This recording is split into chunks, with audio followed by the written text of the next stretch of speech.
The moment that changed everything did not arrive loudly. It slipped into existence unnoticed, unannounced, and irreversible. It came the way the most dangerous truths do, quietly, patiently, and without asking permission. The hallway was nearly empty, washed in the dull amber glow of a single overhead light. The air carried the faint scent of rain and detergent, ordinary and forgettable, until it wasn't. Priska had just reached for her keys when the bag gave way. The tear was sudden, sharp. Plastic split, and the weight in her arms shifted violently. Oranges spilled onto the floor, scattering in bright arcs, rolling freely in every direction like they had been waiting for escape. "Oh!" she breathed, dropping instinctively to her knees. Embarrassment flushed through her, warm and unwelcome. It was a small accident, but in the quiet of the hallway, it felt exposed, like the world had leaned closer to watch. She reached for one of the oranges, her fingers brushing the cool concrete. Then she felt it. Not a sound, a presence. The space around her changed, subtly but unmistakably. The hallway light dimmed as a shadow crossed it, close enough that she could sense warmth behind her. "Here." The voice was low, calm, controlled. It was close, too close to ignore. Priska lifted her head slowly, as if the moment might break if she moved too quickly. Yun-ho stood in front of her, not at a distance, not passing by, standing there. He held one of the oranges in his hand, his fingers curved around with an almost reverent care. His sleeve was pushed slightly up his wrist, revealing skin she had never noticed before. His posture was still, deliberate, as though he had paused in the middle of a decision he hadn't fully made. Their eyes met, and something tightened. It was not a shock, not surprising. It was recognition. For a second too long, neither of them moved. The hallway seemed to recede, its walls stretching outward until all that remained was a narrow space between them. Priska became painfully aware of how close he was. Close enough that she could see the faint crease between his brows. Close enough to notice the steady rhythm of his breath. Close enough to feel the weight of his attention settle on her like a touch. She swallowed. "Thank you," she said, but the words felt fragile, thinner than she meant them to be. Yun-ho nodded once, slowly. His gaze did not leave hers. "You dropped it," he said again, softer this time, as though the explanation mattered less than the moment itself. He lowered the orange into her waiting hand. Their fingers brushed. It was brief, barely there, yet the contact sent a sudden, unmistakable awareness through her body, sharp and startling. Priska drew in a quiet breath, her pulse quickening before she could stop it. Yun-ho felt it too. She saw in the way his hand still for a fraction of a second longer than necessary, in the way his jaw tightened just slightly, as if he were holding something back. He straightened, but not fully, as though leaving felt harder than staying. Neither of them spoke. The silence grew thick, heavy with things neither had ever said aloud, with questions that had no safe answers, with feelings that had been carefully ignored until now. Yun-ho glanced toward her door, then back at her face. Something conflicted passed through his eyes. Restraint, want, hesitation. "I should go," he said, though he didn't move. Priska nodded, though her body leaned subtly forward, betraying her. "Yes," she replied, though her voice said the opposite. Another pause. Longer. He finally stepped back, the distance between them returning too quickly, too sharply. The hallway seemed colder without him standing so near. "Good night, Priska," Yun-ho said. Her name sounded different in his mouth. Slower. Intentional. "Good night," she answered. When her door closed behind her moments later, Priska pressed her back against it, her heart racing as if she had run somewhere forbidden. In the quiet of her apartment, she held the orange in her hand and realized something had shifted. Not loudly, not obviously, but permanently.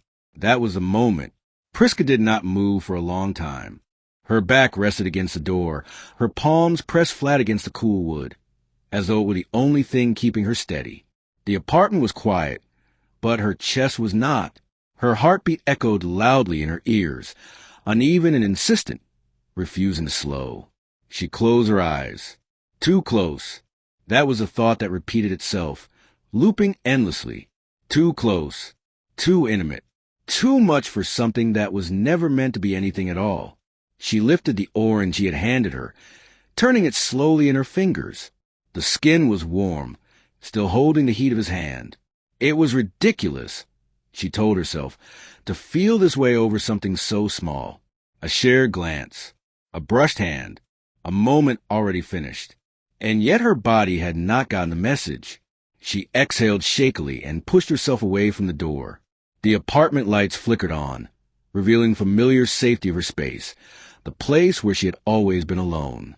Tonight, the solitude felt different, louder, as though something unseen had followed her inside.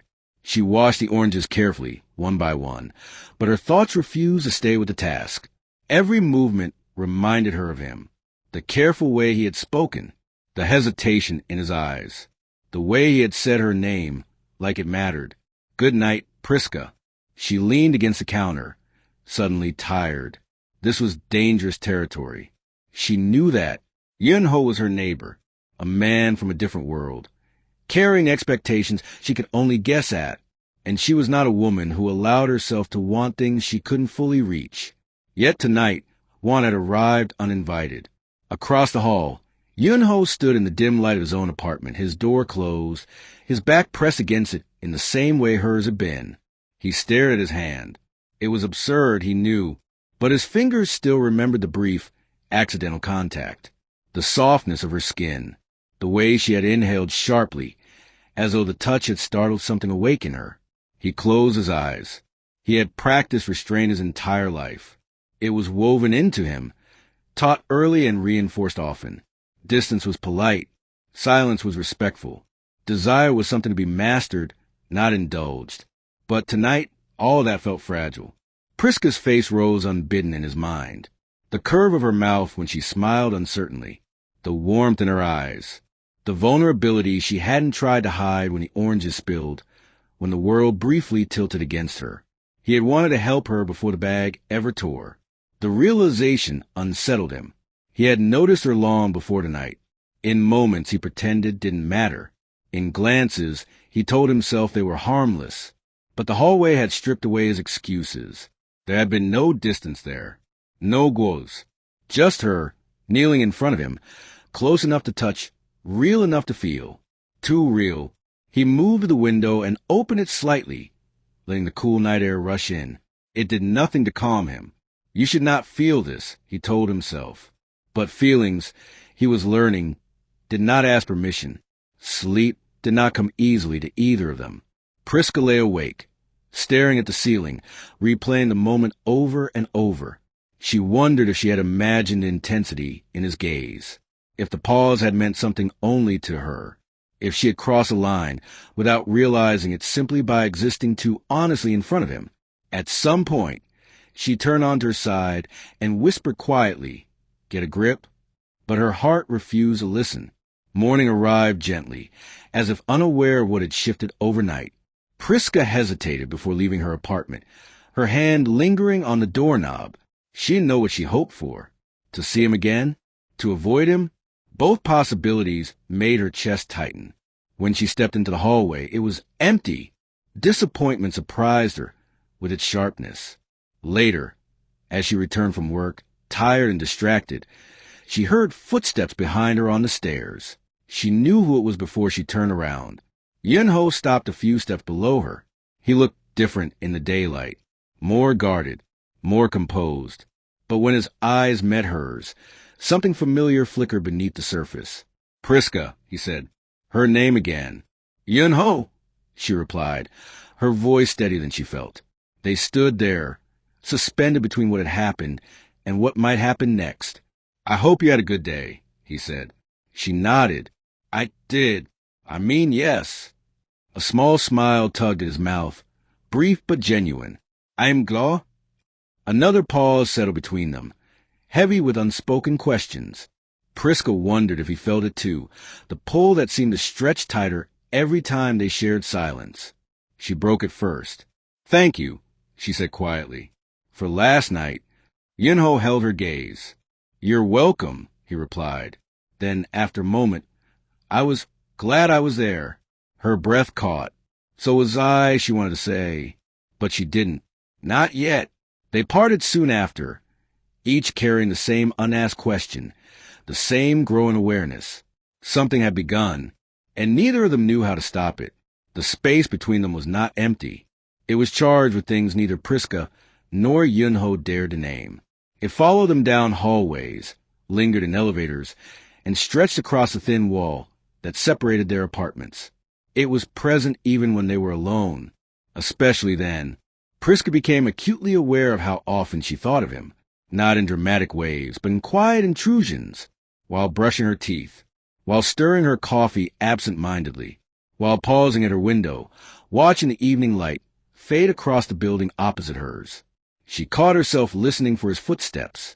The realization unsettled her. She was not a woman prone to fantasies. She believed in clarity, in control. Yet now, her body reacted before her mind could intervene. Her breath would still when she heard his door open.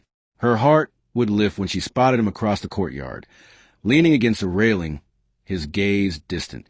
They did not speak much in the days that followed. When they passed each other, there were polite greetings, restrained smiles, a careful distance that felt deliberate, almost rehearsed. Yunho always stopped just far enough away. Priska always folded her arms, as if holding herself in place. The restraint hurt more than the silence. Yunho felt it too. He measured his steps, his words, his glances.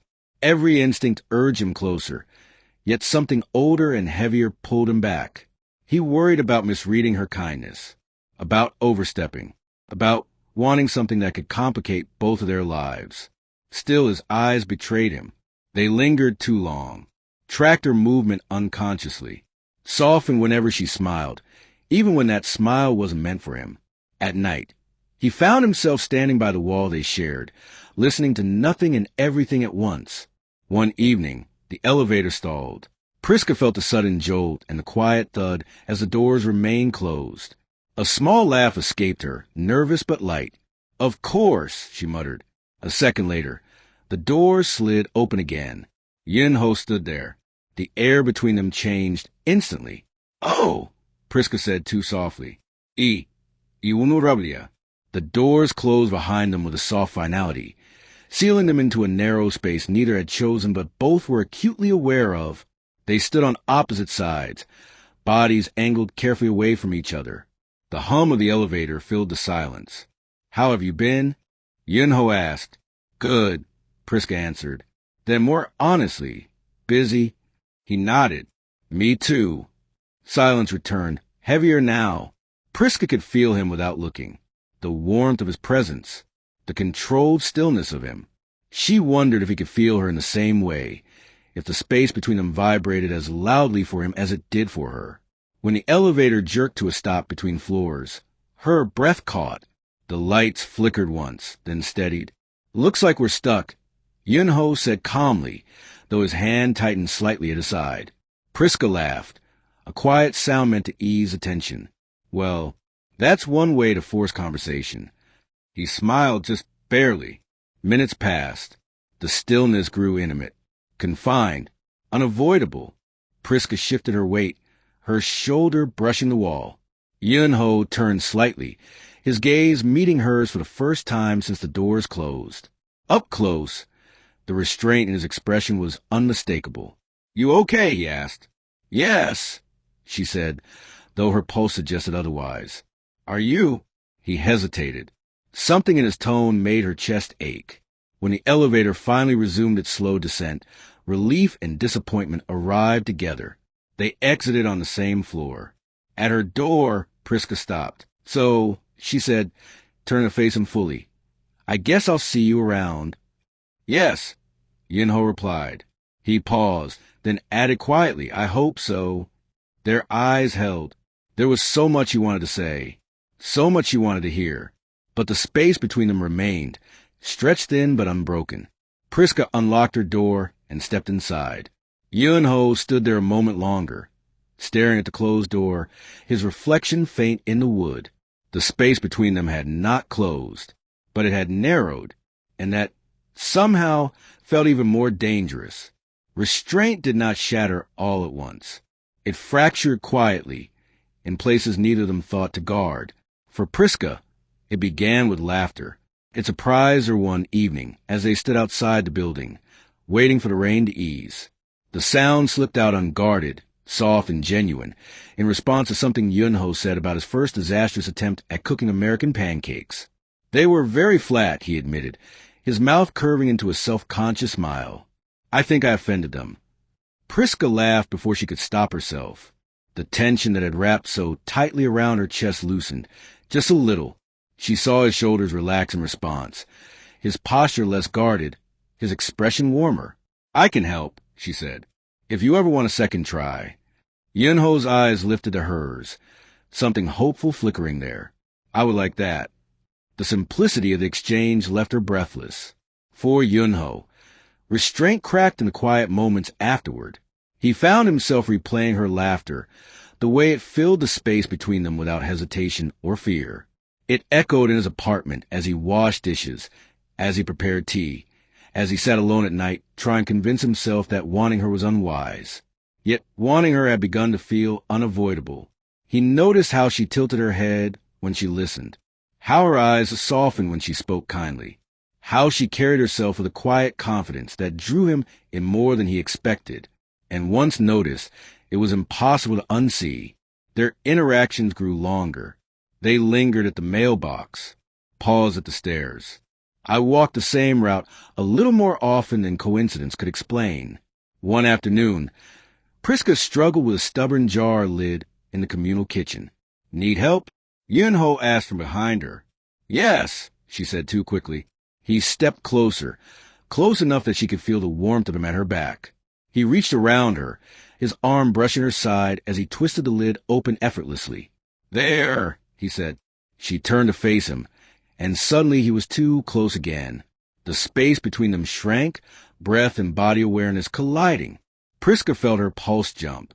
Yunho's hand lingered on the counter longer than necessary. Neither of them moved. Neither of them stepped away.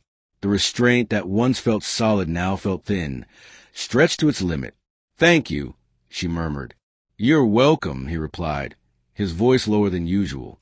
That night, Yunho dreamt of her, not in vivid images, but in sensations, warmth, proximity, the unspoken pull that had wrapped itself around his waking hours. He woke with his heart racing, and the realization that his control was slipping. Priska felt it too. She began choosing outfits with more care, not for attention but for confidence. She wondered if Yunho noticed the subtle changes, if he sensed the quiet intention behind them. She caught him watching her one evening, his gaze lingering openly for the first time. Their eyes locked. He didn't look away. The restraint cracked then, visibly. Priska, Yunho said one night as they stood outside her door, the hallway hushed around them. Yes. There's something I want to say, he began, then stopped. Her heart thudded. He took a breath. But I think not yet. Disappointment flickered through her, sharp and fleeting. But beneath it was understanding. Okay, she said softly. He nodded, relief and frustration mingling in his expression. Good night, he said. Good night, Yunho. As she closed the door, Priska pressed her palm briefly against the wood, feeling the echo of him on the other side. Restraint had not broken, but it was no longer whole, and neither of them could pretend not to feel it. There are moments when truth stands so close it feels heavier than silence. For Priska, that moment arrived on a quiet Sunday afternoon, the kind of day that carried too much stillness. She was folding laundry when she realized she was listening, not for music or noise, but for the sound of Yunho's door. It startled her. She pressed the folded shirt against her chest and closed her eyes. This has to stop, she told herself. Not the feeling, perhaps, but the waiting. The constant ache of anticipation. She needed clarity. Yunho spent that same afternoon pacing his apartment, his thoughts circling a single, impossible question. If I speak now, will I lose her? He stood at the window, watching the sky change, the light thinning into evening. His phone buzzed with a message from his mother, asking gentle questions about his life, his plans, the future he was expected to build. He turned the phone face down. There was a knock at his door. His heart lurched. When he opened it, Priska stood there, her expression calm but resolute, like someone who had finally decided to stop running. "Hi," she said. "Hi," he replied too quickly. For a moment, neither of them moved. "Do you have a minute?" she asked. "Yes," he said, stepping aside. "Always yes." Yunho's apartment was neat minimalist, filled with soft light and the faint scent of tea. Priska noticed how carefully everything was arranged, as though order was a kind of comfort for him. They sat across from each other, the coffee table an unnecessary barrier. Priska clasped her hands together, feeling her pulse in her wrists. "There's something I've been meaning to say." Episode 1 ends here. Thank you for watching. If you enjoyed the story, please like, share and subscribe to my channel. Also click on the notification bell, so that you will get notified whenever a new story comes up. You can also go ahead to tell me the country you are watching from, so that I can make a story for you.